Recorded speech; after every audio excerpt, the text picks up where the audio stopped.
میں حیرت سے آنکھیں پھاڑے اس نوجوان لوہار کو دیکھ رہا تھا جو بھٹے سے سرخ سرخ گرم لوہا نکالتا اور بڑے آرام سے اسے ہاتھ میں پکڑ کر لوہے کی مرمت کرتا اور اپنی مرضی کی شکل دیتا۔ یہ کیسے ممکن تھا کہ لوہا اور آگ اسے بالکل نہیں جلاتے تھے؟ میں نے اس لوہار کے قریب جاتے ہوئے کہا، پلیز یہ راز کیا ہے؟ مجھے ضرور بتائیں۔ وہ بولا، بتاتا ہوں، یہ ایک نوجوان لڑکی اور مجبور ماں کی وجہ سے ہوا۔ میں نے ایک دفعہ ایک لڑکی جو میرے ہمسائے میں رہتی تھی اور بیوہ تھی، میرے پاس آئی اور بولی، میں اور میرے بچے بھوکے ہیں، پلیز میری کچھ مدد کر دیں۔ میں بولا، اس کے لیے آپ کو اس کی قیمت ادا کرنی ہوگی۔ وہ بولی، کیا؟ میں نے کہا، تمہیں اپنا آپ میرے حوالے کرنا ہوگا۔ وہ روتی ہوئی واپس چلی گئی۔ میں ایک پاک باز لڑکی ہوں، میں ایسا نہیں کر سکتی۔ 3 دن بعد وہ پھر آئی۔ میں نے وہی شرط رکھی کیونکہ وہ بہت حسین تھی۔ وہ مان گئی۔ میں اسے اندر کمرے میں لے گیا۔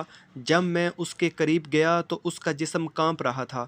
میں بولا، تمہارا جسم کیوں کانپ رہا ہے؟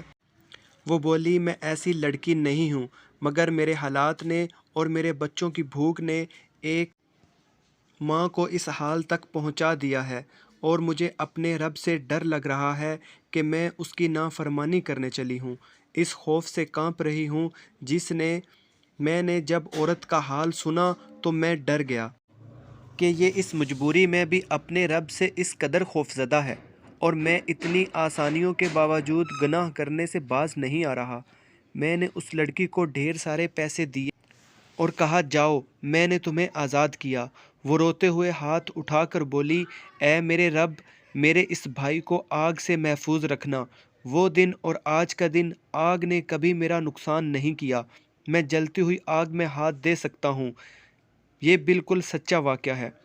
میری آپ سے گزارش ہے، آپ نے قریب ان خاص لوگوں کا خاص خیال رکھا کریں جو ہمارے لیے عام سے عام ہوتے ہیں، لیکن قدرت ان کی دعائیں بہت قریب سے سنتی ہے۔